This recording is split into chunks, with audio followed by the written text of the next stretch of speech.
Hi, and welcome to the She Geeks Out podcast, where we geek out about workplace inclusion and talk with brilliant humans doing great work, making the world a better and brighter place. I'm your co-host, Rachel. And I'm the other co-host, Felicia. Yay! Our guest today, yes, yay. Yay for co-hosts. But we don't just talk to ourselves, we also talk to amazing guests. And our guest today is Rhodes Perry, who is a social entrepreneur, a speaker, fellow podcast host, and a nationally recognized LGBTQ thought leader. His consulting group, Rhodes Perry Consulting, helps leaders and organizations build belonging at work. We talk about his career path, we dig into belonging, of course, and we chat a little bit about what it takes to be doing this kind of work in 2026. Year of our Lord. But before we hear from Rhodes, as always, let's get into it. And I think we have to be honest with our lovely listeners that we were really struggling. It's been a wild time. We're like, should we just skip it and just because there's just so much to get into that, is hard And feels and really bad. and really depressing. And we don't want that. There's enough of that in the world. So we want to keep it light. If you want to have some of the dark stuff, there's plenty of resources I mean, for honestly, like you. reach out to us separately. But the problem is that we would probably spend 5 hours and then poor Rhodes' interview will not even happen. So we don't want that to happen. But we thought that we would focus a little bit more on some good stuff that is happening right now. And I think that's actually a really great lead in to the conversation that we had with Rhodes, which is really wonderful and lovely and intentional. But so before we get to that part, what's lighting you up these days, Rachel? Yeah, well, I guess I just think that you really inspired me because I am a newly elected board Woohoo! member for our neighborhood planning Amazing. committee. Yeah. Yes, wait, It's tell us more about this. Obviously, I know everything, but tell our listeners what's going on? What are you doing? Yeah. So in the neighborhood that I live in, North Park in San Diego, there's a planning committee. There are planning committees all over the country that are basically act as liaisons to the greater city and help with things like um, traffic calming and bus lanes and zoning stuff and just sort of way to sort of get involved in our local community. And I did it because I have plenty to do, but I was like, I live on a corner, and on the corner we have a two-way stop sign, and I witness near accidents regularly, and I've seen a couple of real accidents. So I sort of was pitching for that. So I went to the meeting to advocate for that because the city denied me, and they can help with that kind of stuff. And I saw there's a committee of 15 people, and there were actually just two women, and you know how we roll. And, Mhm. so I was like, "All right, Like, let's get some fine. ladies up in Get some here. ladies up in here. We need some parity, you know?" And, so I decided to throw my hat in the ring because the elections were just happening. And, it was actually kinda wild 'cause, there were 7 open seats out of the 15, and 20 people ran, which they said That's was a the lot. most, Yeah. they've seen in recent memory. And 10 were women, which was incredible. In fact, I saw all the women because we all had to sort of give a little pitch about why we should run. And I saw the women coming up, and I almost was like, "Actually, I'm good." All I wanted was representation, but I was like, "No, I gotta follow through."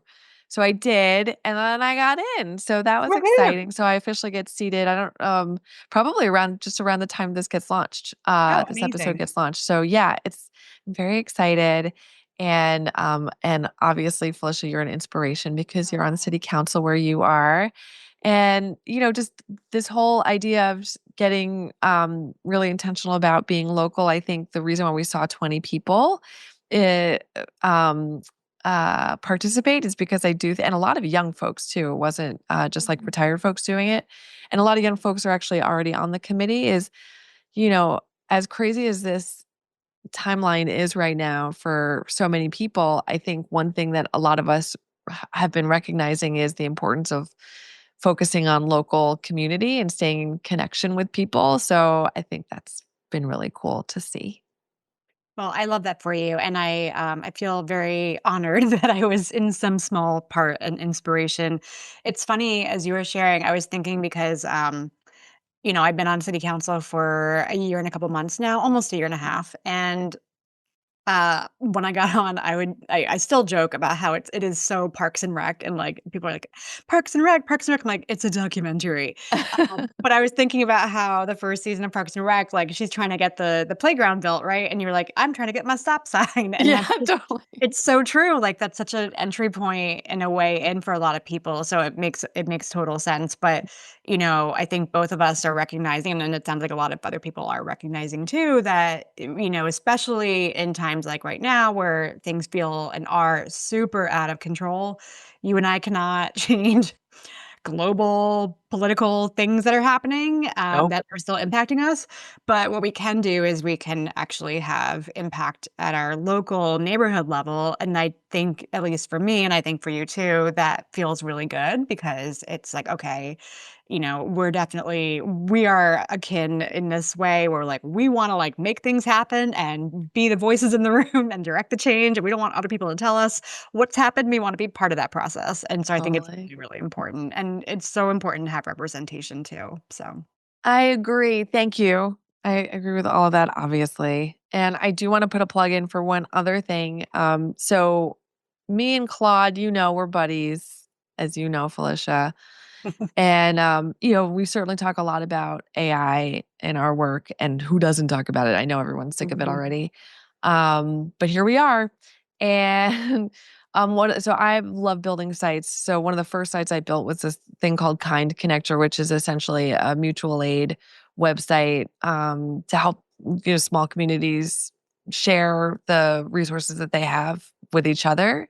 And there's no discussion board, which I love. And so anyway, so someone who knows about it have reached out to me to tell me about this other really cool nonprofit called Relational Tech Project. So if you go to relationaltechproject.org, they are basically nerds that want to help community. And so they have all of these communities around the world that are adding stories, adding tools, adding apps and platforms that people can leverage within their own communities. So it's super cool. It's pretty new. And I just think it's really neat that, I think folks are realizing that you can, yeah, you still can leverage technology for good, even if the big baddies aren't. We can. The technology is still available to all of us to do good with. So there's that. It's just like use your powers for good, not evil. Yes. Yeah, I mean, that's what tools are, right? Like at the end of the day, this is just another tool, and it is the humans that are the ones that have the agency to yeah, was that with great power comes great Great responsibility. responsibility. Yep. Thanks, Spider-Man. Thanks, Peter Parker. You Or know actually, is it. that the uncle? I don't even remember now. Yeah. It was the uncle that said it. That's right. Oh, we're Anyway, nerds. I love it. But it's we true. It's are. true. No, I'm really excited to check this out. I just learned about it right before we started recording, so I'm super excited to check it out. And you were telling me that there's some stuff in there about projects like Porch Fest, which Yes. I am one of the co-founders of our Porch Fest here in East Hampton, and it's coming on our fourth year this fall, which is really amazing. So I'm excited to see if there's stuff I can leverage for that because we're just starting our planning for that. And obviously, that is a lot of work, but that's a little bit of what's lighting me up today. And the other thing I want to mention really quickly, I think very much on point and on theme with what you were sharing is I want to give a shout out to a community called the Old Girls Club, which you told me about. I'd never Love heard of it them. before. Love them. And Mhm. it's really awesome. I don't know how many people are in it at this point, but it seems like there's a ton of people in it.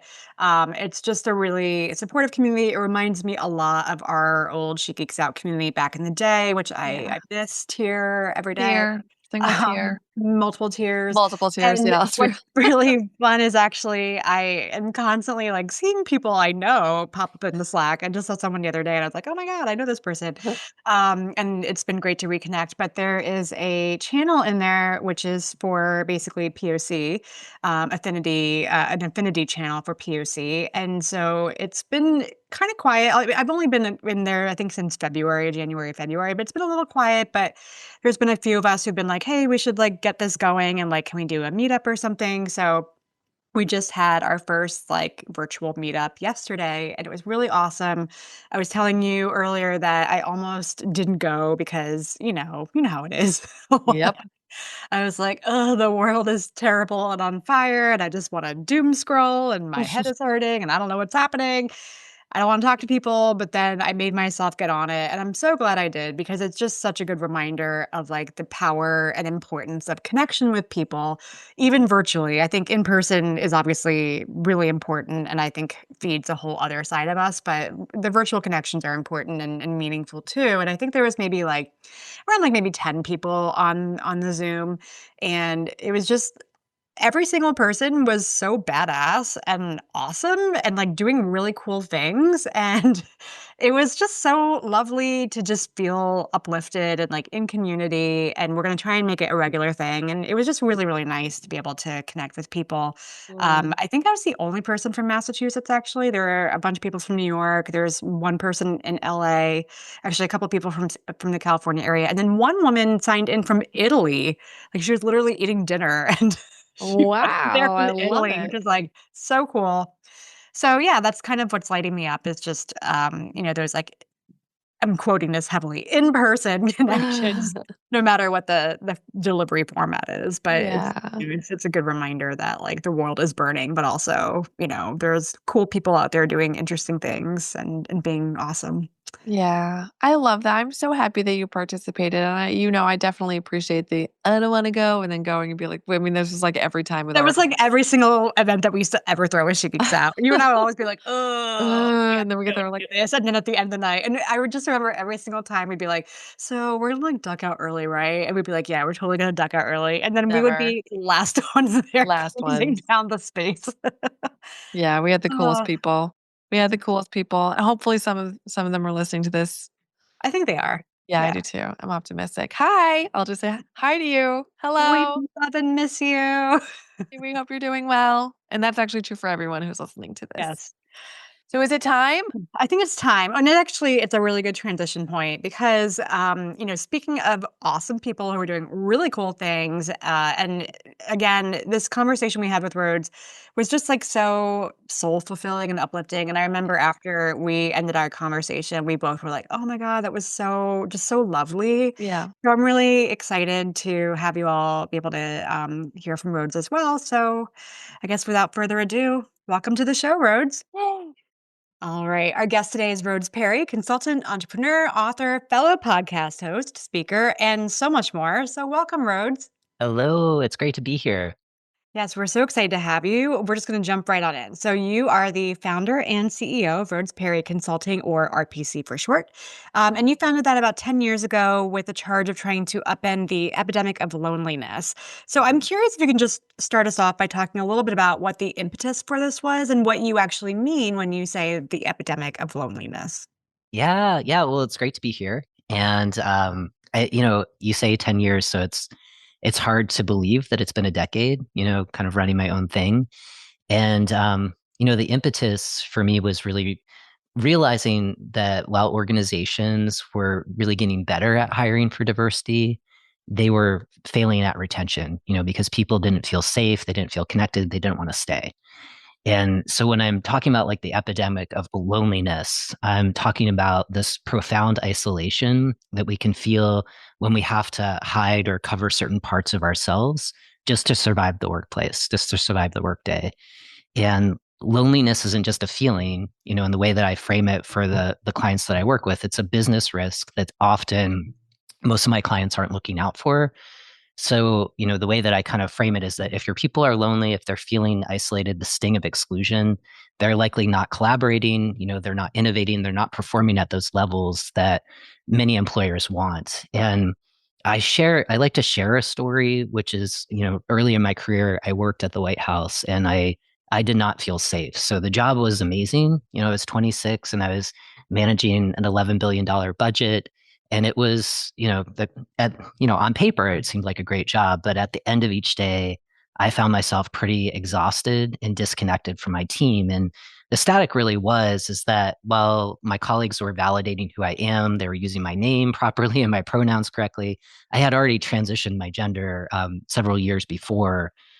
Yet I felt that I couldn't share all of myself. I had to cover aspects of my gender history because I was afraid that that could potentially get weaponized at work because there were no workplace protections in 2006 for transgender workers. And sadly, in this moment, there aren't either. So it's, there's real consequences when we feel unsafe and we lack the sense of trust, which truly I believe are the foundations for belonging at work. Really well said, and couldn't agree with you more. It's such a loss for everyone when you don't have that in place. So, thank you for sharing that. And speaking of the White House, let's get into your journey a little bit. I mean, it's just so impressive. You worked, as you mentioned, the White House, DOJ, New York City's Administration for Children's Services, and PFLAG International. Talk us through how you ended up where you are today. Yeah, well, it definitely wasn't a straight line, and when I look back, right, it's always like I'm often following the breadcrumbs. I'm following like where I need to go. And I have a mentor who's often saying, breadcrumbs, be the loaf, right? But in hindsight, right, like the through line for me was always about advocacy.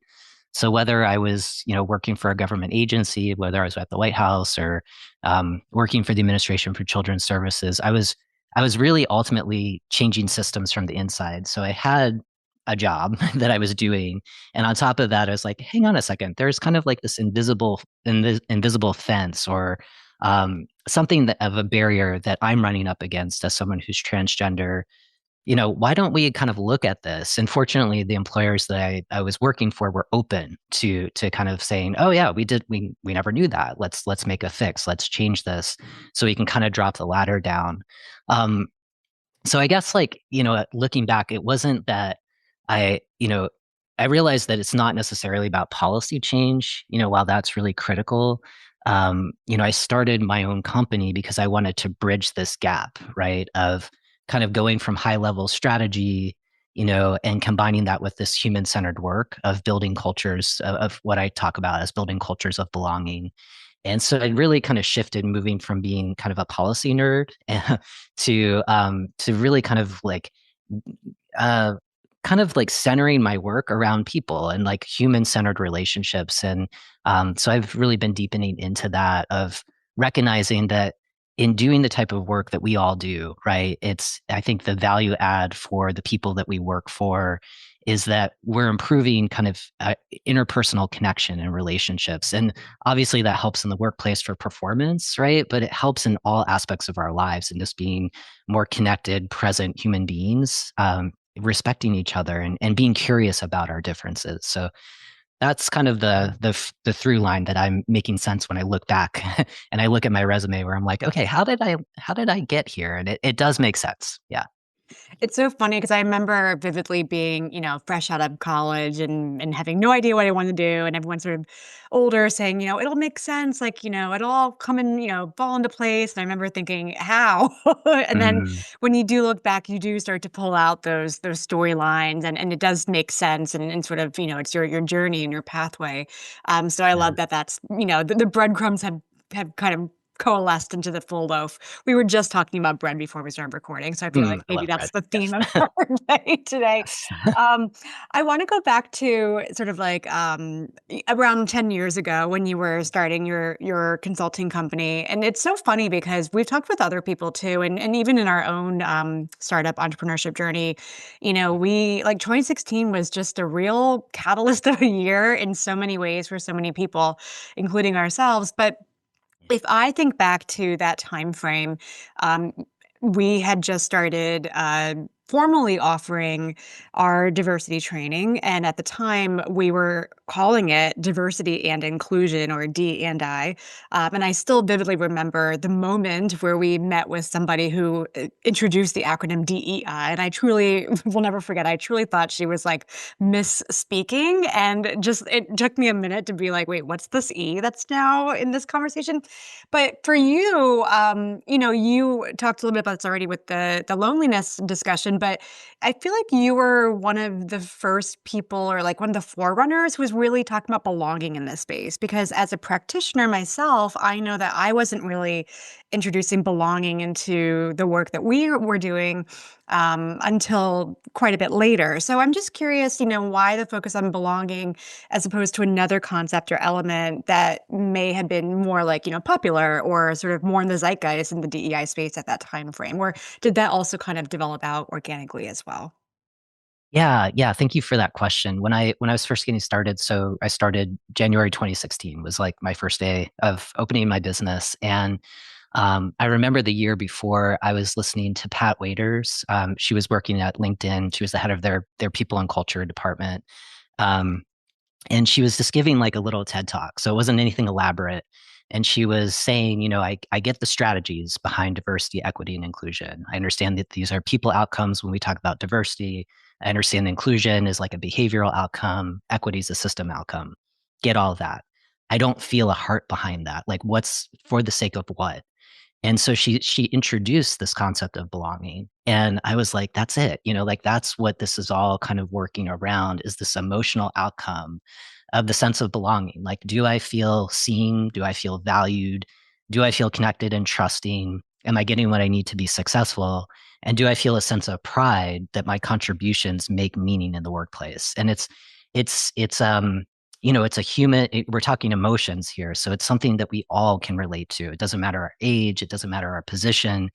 And so for me, it helped me kind of build bridges, particularly with leaders who really love the concept of belonging, particularly for those of us who find our own businesses. It's like, oh, well, I'm the creator of this business and the culture is reflecting me. So yes, I feel like I have that sense of belonging.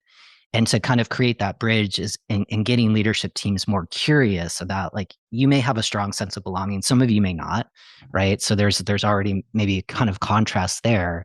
How many of you all also believe that those furthest removed from your positions of power have that same internal sense of belonging? And most people couldn't answer that question, right? So we talk about cultural audits, or we talk about like challenging assumptions that we may have versus like really looking at these numbers around engagement, psychological safety, trust, and like what is that true cost of not having that? And it really helped kind of be that gel of understanding that, especially with where we're at right now and recognizing diversity, equity, and inclusion, these are all strategies to create better workplace cultures. They're not the only strategies. They're very effective. They're still needed. We may rebrand them, right? But there's always a place for them. But what is it for, right? And can we, I love to push leaders to kind of like, and I wrote about this in my second book, Imagine Belonging, which is like a frustration I had is working with teams of like, okay, so you want to make this investment. You're very clear on the assumptions of what this is all about, right? But like 10 years from now, how does that impact your culture? Like on a felt sensory level? Can you name it? Can you start to describe it? And it was very difficult. And I think part of the reason why that might be difficult is when we don't feel safe, we lack a sense of psychological safety. Imagination and creativity are very challenging, especially layering on top of that any kind of workplace trauma that we might have.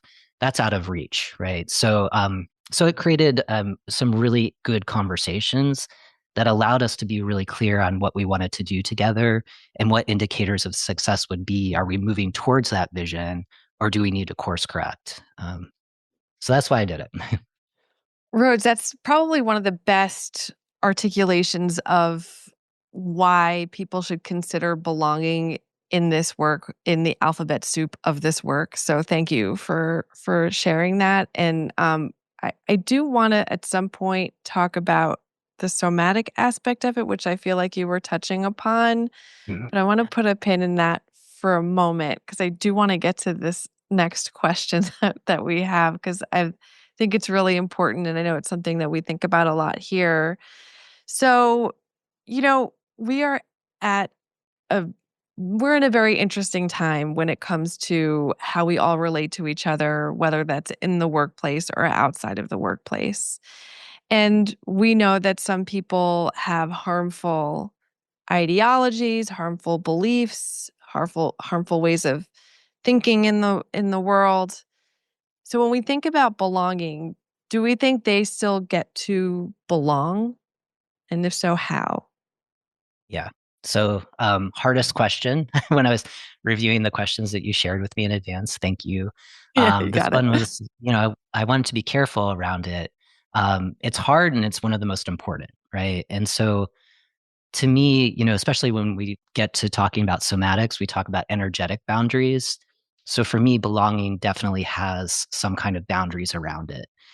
So when we're thinking about a culture of belonging, like we can't get there without a culture of safety and trust. And so if we tolerate behavior that destroys safety, no, there are certain ideologies that can really deny the humanity of others, and cannot belong in a healthy culture. So we have to name that. We have to be very clear about what we're talking about and what we're not talking about. So of course, like we can have diversity of thought. We can be in generative conflict around ideas. Like I'm all about that. But we can't have diversity of respect, right? There's some basic baselines of what we mean about respect, respecting each other's humanity, respecting each other's identities, like um, distinguishing between behaviors and who we are, right? Like just because I mess up and I might say something that causes harm or do an action that causes harm, I'm not a bad person. The behavior certainly can be course corrected, and we have to be open to that, especially when we're on diverse teams where we're all coming from different lived experiences, all the things that are at our back. So if our beliefs require some form of exclusion or harm that harms our colleagues, we're breaking that contract of belonging, and I think that's really important just to be clear about that. And that may not align with some people who who find that it's okay to denigrate certain people. That's if that's an ideology that a certain workplace has, I'm probably not the best consultant to work with that organization. But I find that being able to talk about these boundaries really builds trust because we know what we're talking about. We know when we might run afoul of that, and I find that to be really helpful in the work too. Yeah. Good question. Yeah, no, I know, and it is a tough question, and as you were speaking, I was reminded of the James Baldwin quote, Yes. which yeah. So yeah, I just have it here. We can disagree and still love each other unless your disagreement is rooted in my oppression and denial of my humanity and right to exist. And I think that is what you were Yeah. articulating. So thank you for sharing that. Felicia, please, I'll kick it back to you. Oh, well, no, I mean, I'll just Mhm. add in too. I was jotting down a note or two as you were sharing because I think, was struck by you talking about, diversity of thought is fine, but we can't have diversity of respect. Not to Mm. just paraphrase what you just said, but you just said that and it really struck me. And I think that's so important and so true. And, it's something that I talk a lot about with folks that I work with in my practice where I say, sometimes in order to include, we have to exclude. Like it doesn't mean we include everything. We don't include hatred. We don't include or welcome in harm and oppression because that's not the goal of what we're trying to do when we're talking about these terms and these strategies, as you put it. So I think it's a really important thing, and I like how you're talking about boundaries and boundary setting with these concepts.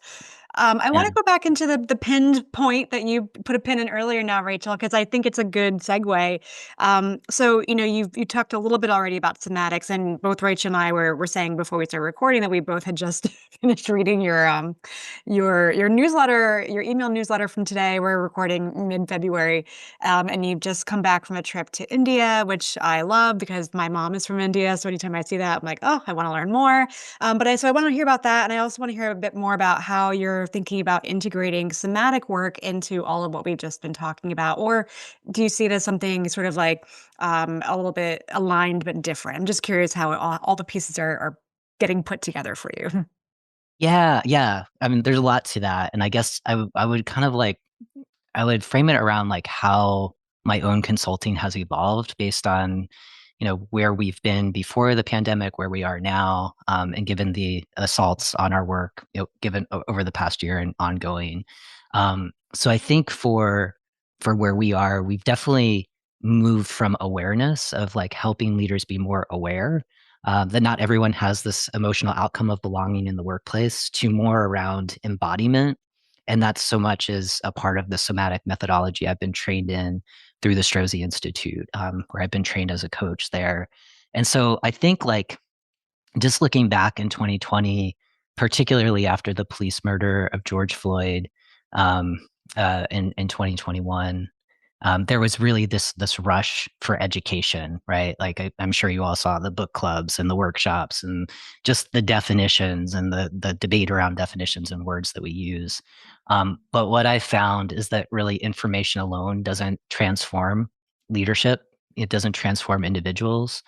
And so the work that I'm really engaged in now is around leadership development, and it's using the somatic methodology that I'm trained in, and the idea is really just to kind of help in this environment of chaos and collapse, and just what we're seeing almost every day is helping leaders first not only regulate their nervous systems, but starting with regulating their nervous systems to be with what's coming, and and recognizing like there's nothing that we've studied in school, or well, maybe some history could be helpful right now, but like in terms of leadership strength and skills, like some of what I'm seeing is that some of the leaders I work with are frustrated because it's like it's not, I can't control this, right? And right, like we can't control what's shaping us externally, but we can control with what is happening internally, and we can be with it. And when we're in a more regulated state, one, we can start to co-regulate those that we lead, right? So if we're in front of a group of people and there might be uncertainty in the room, if we're grounded in a steady state, those that we're leading mirror us, right? And it's very powerful. And in that moment, right, like we're able to have more choice for making good decisions rather than reacting and potentially harming the relationships that we spent however many years we spent with this group of people we're leading, right? To avoid unnecessary harm. And so, like I think this is really helpful for leadership teams in particular, because I do work with values driven organizations. That's those are my people, right? And it's one thing to say and describe your values. You can read them off of a page. There's another way of like embodying them and living them and showing. And I think that alignment is really what builds the safety and trust, those conditions that are needed to feeling the sense of belonging. So when I was first introduced to somatics, I had burnt out, halfway through like the 10 years of looking back, 5 years in, I completely burnt out because I was trying to do it all. You all know as business owners, there's a lot. And somatics really saved my life. I'm in the process of writing a new book right now, and it's a somatics leadership guide, but it's part memoir. So I share that story in the book. And it was the aha moment for me of like, this was life saving. This totally transformed the way I show up and do my work every day. This is something that I feel called to also be able to teach and share with those that I'm consulting with and working with. And so coaching to me has been such a gift, because in the consulting space, we come in and we wear the hat and we're the knowers and we show, and sometimes when we leave, that great work that we were able to accomplish goes away. In coaching, what I love is it's emergent, right? So I'm there for the leaders. I'm there for them to hear what's going on and to excavate the wisdom that they already have, not necessarily intellectually, but the wisdom that lives in their tissues, to trust that, especially in moments of chaos or uncertainty. And I love it. And so I feel like that's how my business is evolving right now, to meet this moment and to really provide support in a way that it's out there. I wish it was more readily available for people, and that they understood it, right? That there's still a little bit of an education um, hurdle to really kind of communicate. These are the essential leadership skills, in my opinion, that many leaders are kind of starving for, and really want, but just don't know that are available. So I really value being on this podcast to share a little bit about that. Yeah. Yeah, that was great, and one of the things I was thinking about as you were talking is one of the struggles I think with somatic work and leadership, I mean, really generational, is this idea of it feels so weird, right? Like getting into our bodies and talk, because I've done some of that, right? It feels uncomfortable because it's so interesting at this moment. There is this that I think somatics is a bit in the zeitgeist, and it is perhaps a reaction to us all living, in the cloud, essentially, right? On our phones and on screens, and sort of disassociating ourselves, our bodies and our minds a bit. So the somatics are calling to it. I'm curious about, well, I guess if you kind of agree with any of what I just babbled about, but also if you've struggled with getting folks in leadership positions, or maybe even if there's a generational difference, to sort of do this work and like accept it and have it be feeling good, or has there been sort of resistance? And how, if so, have you dealt with that? Yeah, yeah. Well, I think how you first opened that, where it can be really different. I know the first time I was introduced to somatics, I was in a tough place. And and I remember the coach I was working with was trying to help me understand my conditioned tendencies, or like these patterns that allow me to be alive today. They're survival strategies, but they can be the very things that are getting in the way of what I want and what I long for. And we did this practice where there was no content.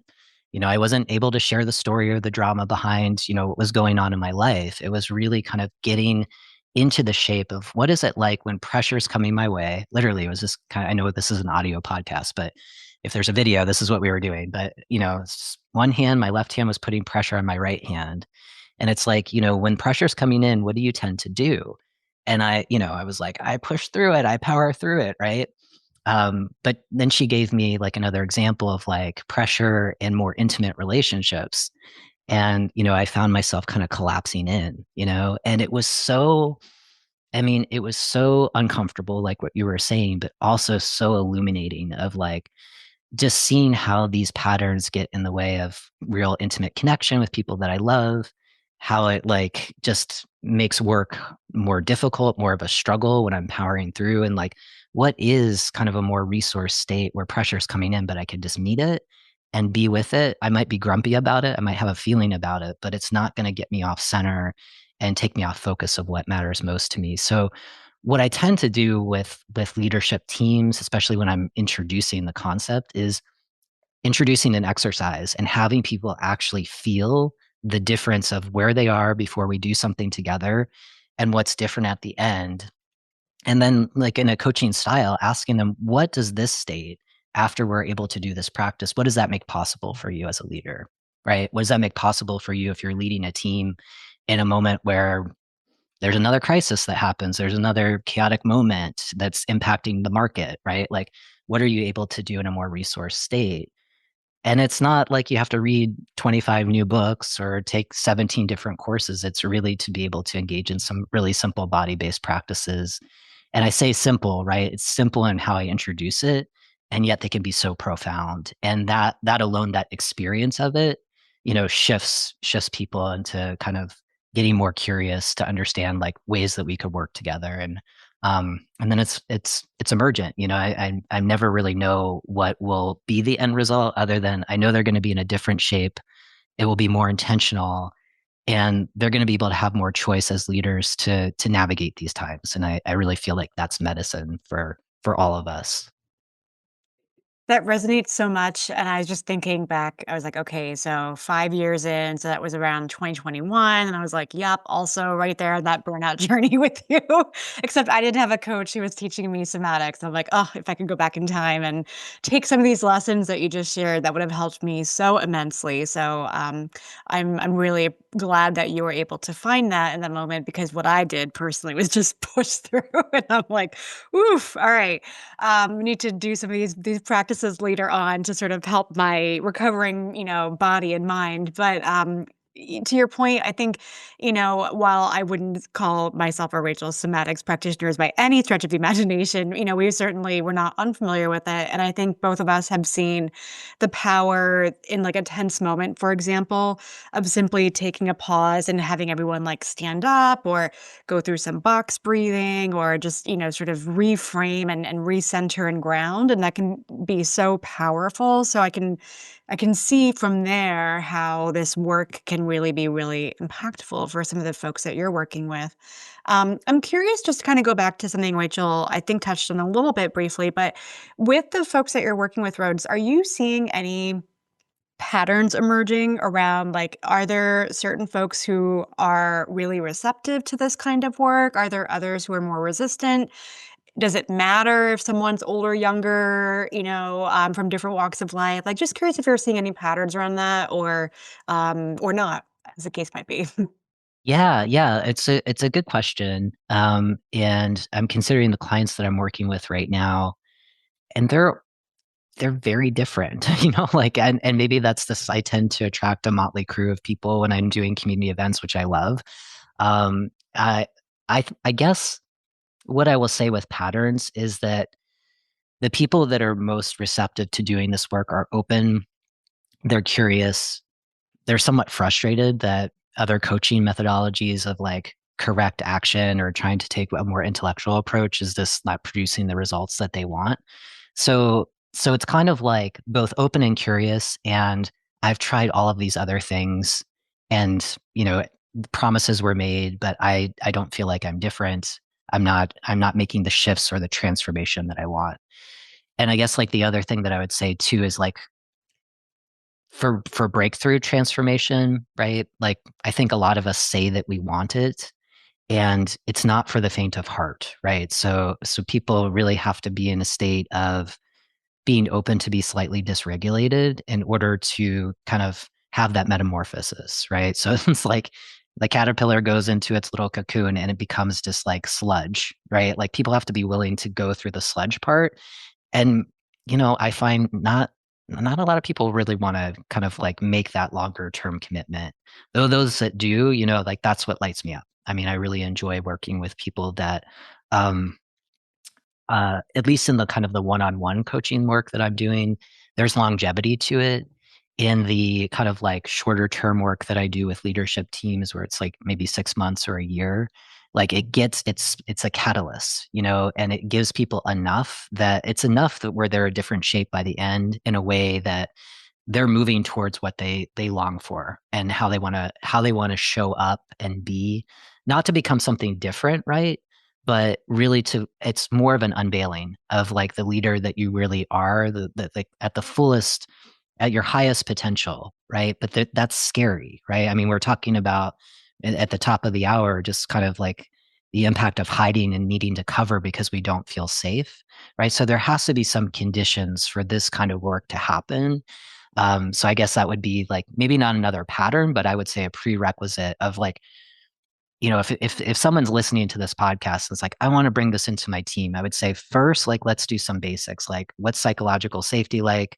What is trust like? Because this work is asking people to be vulnerable with themselves, but also if we're doing this in a group, to be vulnerable enough with other people where the taking interpersonal risk can happen without the fear of negative consequences. Like, I'm not going to lose status amongst my colleagues. I'm not going to miss out on that promotion. Hopefully, no one's job is like insecure, but that could also be a concern as well. So, yeah. Thank you so much for that. I also love the caterpillar into butterfly analogy. I actually have that on my LinkedIn header right now, and I think about that sludge part a lot, and it's just like, do you wanna be intentional about being in the sludge, or do you wanna just, like, live in the sludge and not be intentional about, like, you're in the sludge and it feels Right. bad? Do you wanna find a way to get out of the sludge? Right. Yeah. It's one of those things like, in the way that I've been trained through somatics, it's like the world is shaping us all the time. We can just be passive and kind of Totally. like just let the sea toss us around, right?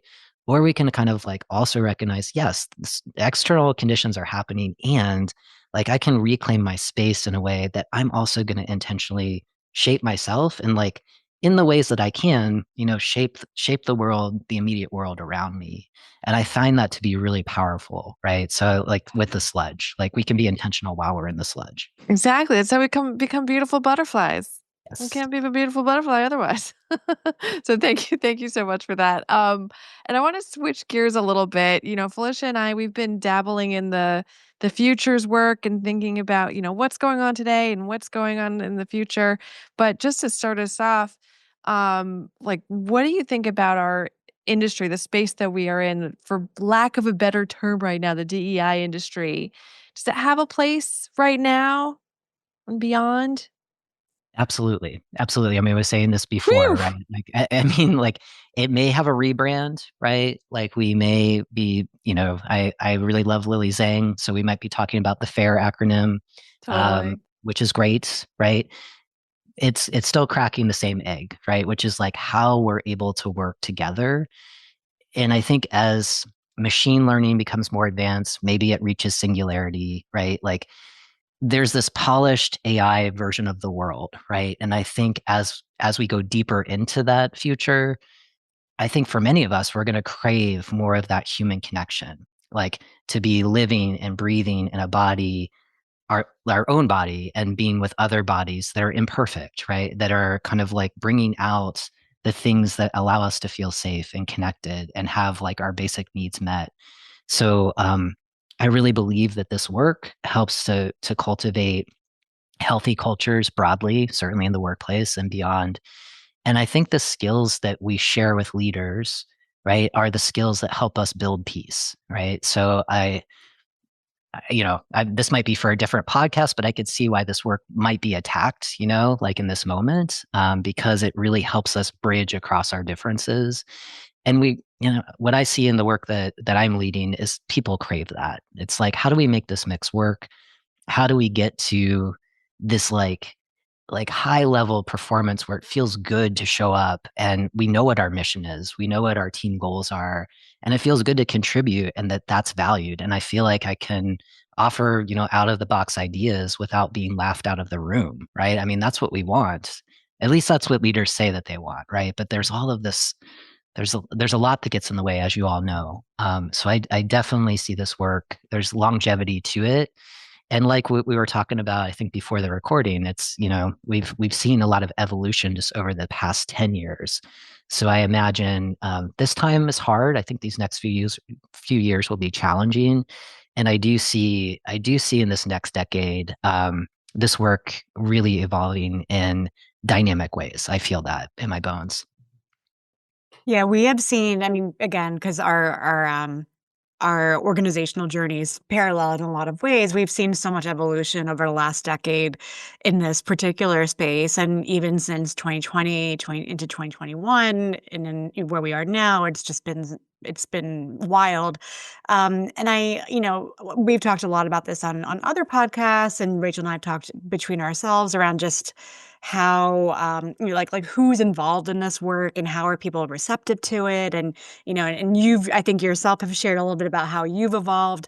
And Mm. I'm wondering what, in from your, sort of experience and in your thoughts right now, like what do you wish that more people understood about what it actually takes to do this kind of work, whether it's the somatics work or working Mm. as a DEI practitioner or doing the belonging, sort of deep dive work that you've been doing. What does it actually take to do this kind of work and do it well?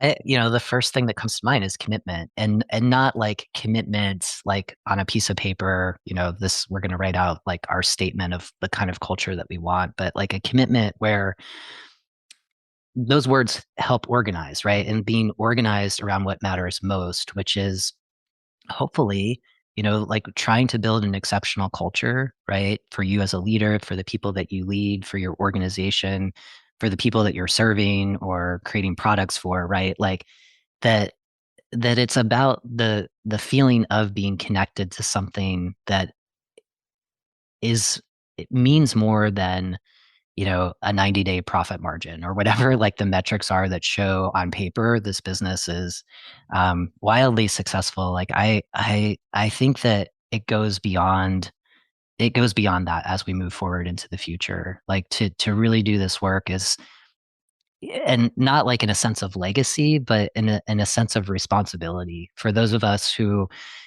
like I'm kind of like at that cusp of Gen X, millennial, so I'm a zennial, in this micro generation. But it's like I think for many of us, we're now in leadership positions. I mean, we now have the ability to say, like, not that. I don't want to be kind of this leader that's only myopic and focused on profits, or I want to be responsible, recognizing that there are external conditions where there are great consequences if we continue to go in that direction where it's, profit at all costs. It may cost us our planet. It may cost us our civilization. So like these are big existential crises in my mind. And so to do this work, I mean, I think this work allows us to start to have a more compassionate way of business, of kind of surviving in the system. And so I think it takes visionary leaders. I think it takes brave leaders. I think it takes courageous leaders. I mean, there's so many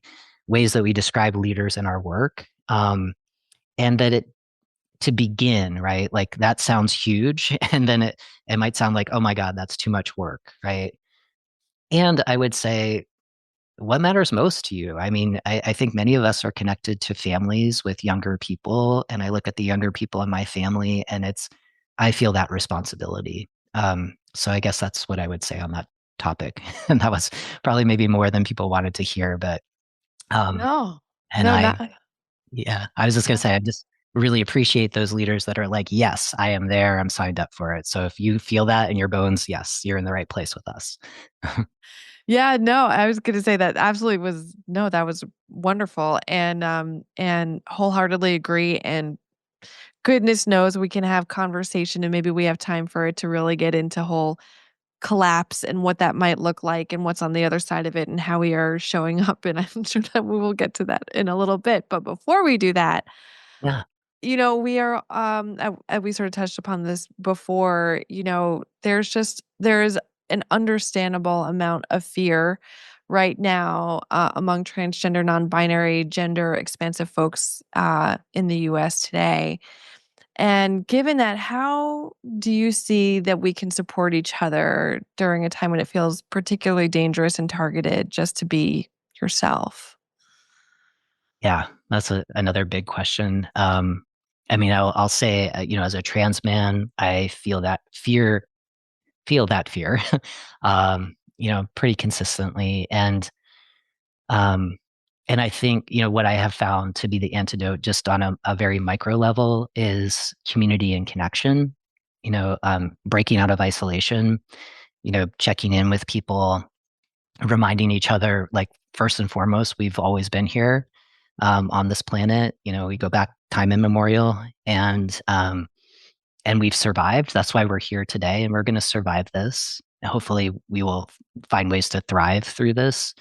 Um, support in general. I think for all of us, we're impacted in many different ways, right? So for trans people, right, I think of immigrants, particularly brown and black immigrants in the United States, and just the fear that is very palpable. And I think similarly, like the support of checking in with people that we know that might be experiencing this world in different ways, right? Oppression kind of impacts us in different ways, but the people in your own network of like really checking in, especially after maybe you read something in the news of like, ooh, I felt that in my body, let me check in on my other friends to see what's going on for them. And I also think that, and this has been, this is part of my own somatic work of like my first commitment that I had when I started work with my coach is I'm a commitment to unapologetic trans joy.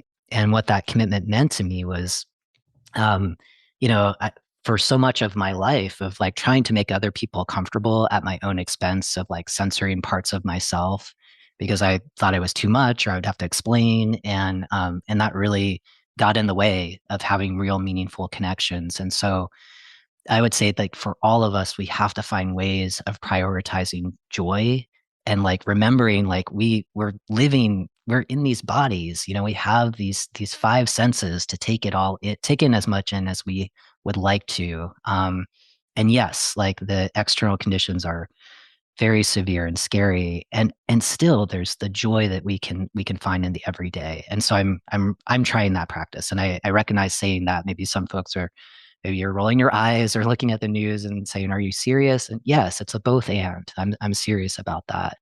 And I think if we anchor ourselves in our bodies right now, and the truth of our existence, that can help us remember our self worth and not let those external conditions erode it.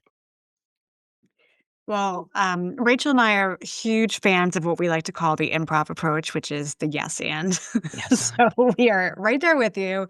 Yeah. Uh, and yes, and I was just thinking as you were sharing, and thank you for sharing. I think it's just it's barely scratching the surface of so much that we could probably spend the rest of the day just kind of digging into. And obviously, we only have a limited amount of time. But as you were sharing, I was thinking so. on the side, in addition to this work, I actually work as a city councilor for a very small city in Western Massachusetts. And I was one of the sponsors of a resolution last year that was specifically to support what we termed the TNGDI community, which stands for transgender, non-binary, gender diverse, and intersex folks in this area. And so we passed that resolution unanimously, which I'm really happy to sort of share. Which it wasn't that big of a surprise, but still, you never know. And I think what was just kind of coming to my mind as you were sharing was around that joy piece of it, and how it was so striking to me as I went through that whole process. It took us many months. We had a lot of listening sessions with folks. We had a lot of collaborative writing sessions with allies and folks from those communities. And, we're really planning for a lot of attack, to be honest, because we weren't sure how it would be received. And there really wasn't that much of a pushback or attack on it, which was really great. But I think part of it was to see, and I don't know if joy is exactly the right word, but to see I guess like the validation and the appreciation that people from these communities and allies and supporters and loved ones and friends and all the people involved and invested were just really appreciative and grateful that again, it's like it's such a simple thing, but saying like you're here, you exist, we recognize your existence and your humanity. We support you.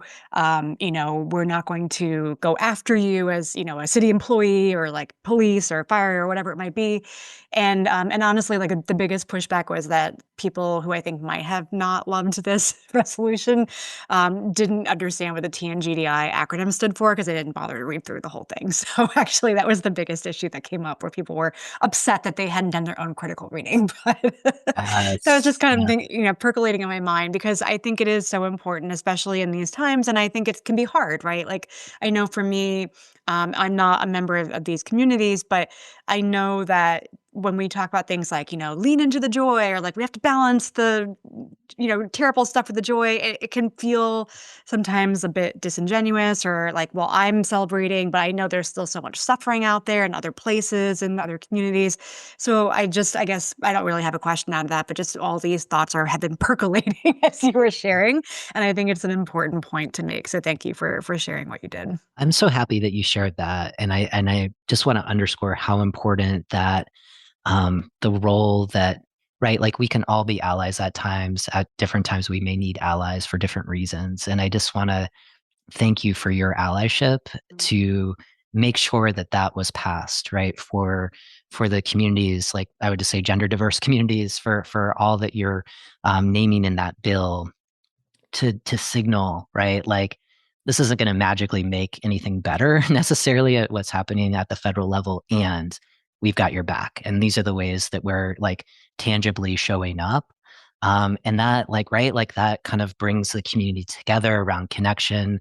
For the people that didn't understand what those terms mean, it raises awareness, right? It starts like positive conversations, and it just like drowns out the misinformation and the lies that are being told about trans, non-binary, gender diverse, intersex communities, where it's really easy to scapegoat a very small population of people and point the finger to say these people have so much power and that's why your life sucks. And we know that that's not true. But it's very the damage that we're seeing, the damage, right? So for any leader, especially an elected position, to do what you did, it's huge. So I just want to thank you for that. And I'm so glad that you shared that. Oh, thank you. I appreciate that. And I think it's so important, especially, again, we're recording this on the 18th of February, and there's just been a series of shootings at Providence Ice Rink. And we're seeing the trans community being thrust into the spotlight. And again, it's this whole dynamic of like, and like we know this, right, in our work, that we can't expect one person to represent their entire identity group. But that is what happens, especially when things are thrust into the news and, even in a workplace environment, right? Like the classic, oh, you're fill in the blank, tell us, what does your group need? Or how do Yeah. people think, right? It's so prevalent still, even in today's world. And so I think it's just a good reminder that, and to your point around like the allyship of it all. And I think that the work that you're doing with these leadership teams are probably it might not be named as such, but it's probably like leaning into a little bit of this as well. To your points that you were making earlier around like, think about how it feels for someone else who might not be in the same spot as you, but they feel that sense of belonging, for example, and then trying to like put yourself in someone else's shoes. Mhm. I know we have just a little bit of time left. Rachel, do you want to ask? I think it's our final question, which I know is one of your favorites to ask. It's always my favorite. I want to talk about the future because it is so uncertain and there's so much happening. And, we are in what we've talked about, these polycrises, right? Like just so much is happening. And we are at a point which I think is potentially one of the most significant points in human history, possibly, depending on how you think about things. So, given this, and also given the very specific nature of the work that we do, is we focus on workplace. Just curious to know your thoughts on like how do you see the future of work evolving, given everything that's happening right now? Yeah, well, that's a big question to end on, and I It appreciate sure it. is. On the podcast I have, it's Imagine Belonging. So it's like, what's your imagination for the future? And you know, I think kind of going back to something that we were talking about earlier, this like um, craving for humanity, craving for kind of being connected with each other, and I see more of that happening to grapple with these existential crises that we talked about, and um, that's something that gives me a lot of hope for where we're going, right? Like, and I think that with the rise of AI, right? I mean, I think there's maybe a fraction of people that hope that the technology that kind of doesn't exist yet will solve all of the challenges, right? And we know that it's going to come from us, like our solutions, and so um, I think it will get more challenging first before we start to look at maybe unlikely leaders, right? Like the folks that, we could probably like maybe it's like the DEI folks, right? Like those of us that are just so skilled at being able to connect across differences and bring people together and to create conditions of safety and trust so we can get to the real issues at hand. I see the rise of what Stacey Abrams talks about as minority leadership, people that have often been underestimated and excluded as having the wisdom right now for these times. And I hope, that extends to indigenous wisdom of how to be good stewards of this planet. um so I really feel that, and I am committed, to trying to bring that vision into the world actively, and I know you all are as well. That's why I love the spaces that we're in, because going back to that butterfly analogy, if you ever watch butterflies in a meadow, they often lift each other up when they're just kind of floating across a beautiful summer day. And I feel like that's us, and it's really important for us to name those visions when it's so easy to kind of go to the doom and gloom, right? And so I'm grateful that you all have this podcast and we're able to have these conversations to put these kind of manifestations for the future out there. So it's a good question, and I hope I hope I did it justice. So You absolutely did, and you very much we are in relation to all of that. That is how we view it as well. It's so important to think about a positive future to co-create it. So does that mean you're running for office? Is this what I'm hearing? Are we announcing your candidacy right now? no, but Felicia, I might talk with you about the realities of your other gig, which sounds huge. Happy Yeah, to chat. It's yeah, definitely led me to think about, oh, I actually don't want to do XYZ anymore. But yes, that's a yes. Par- conversation for offline. Okay. Parks and Rec was too real. It was actually a documentary. It was not fiction. It Oh, wonderful. 100% was a documentary. Okay. Well, Rhodes, thank you. First of all, thank you so much. If people want to learn more about you, what's going on, the somatics work, all that good stuff, how can people find you in the Yeah. vast world? Yeah, the best place to find me is just rhodesperry.com. And I have a new book coming out in the fall called Rhodes Less Traveled, not spelled like my name. But it is about it's part memoir, it is a part methodology guide for leaders to facilitate real transformation. And I'm really excited about it because if people are familiar with the artist way, it's structured in a very similar way. So it's 12 Mm. chapters, and it's meant to be practiced over the course of 12 weeks, so a whole season, like 90 days. And so I'm tentatively planning a book tour that will hit the Northeast. So I'd love to Oh, chat keep us with them. posted. Well, keep Yeah, me posted. Rachel's yeah. on the West Coast, but if you make Okay, it out to the well, West that's Coast, gonna keep her happen too. posted. Yeah, Excellent. totally. Yeah, come out Yeah. to Southern California. I'll be here in Yeah, support. totally. Yeah. Absolutely. Yeah, yeah, yeah, yeah. Well, thank you very much for having me. This was a great conversation. Oh, thank you. Thank you so much, Rhodes.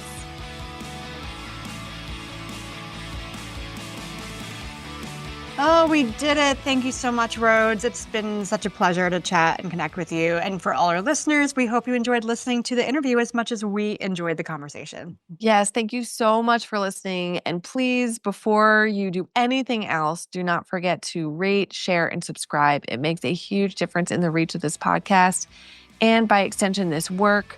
Please visit us at YouTube, Instagram, and LinkedIn. And you can check out our new resource, Ask the Library, at library.inclusiongeeks.com. We got there, friends.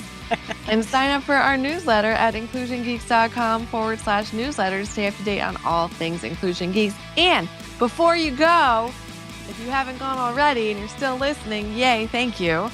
One more thing. Please go to inclusiongeeks.com/events to check out what's coming up. We have a panel on the current state of ERGs coming up on the 29th and some more events in May and June as well. So hopefully we'll see you there. And don't forget to stay geeky. Bye.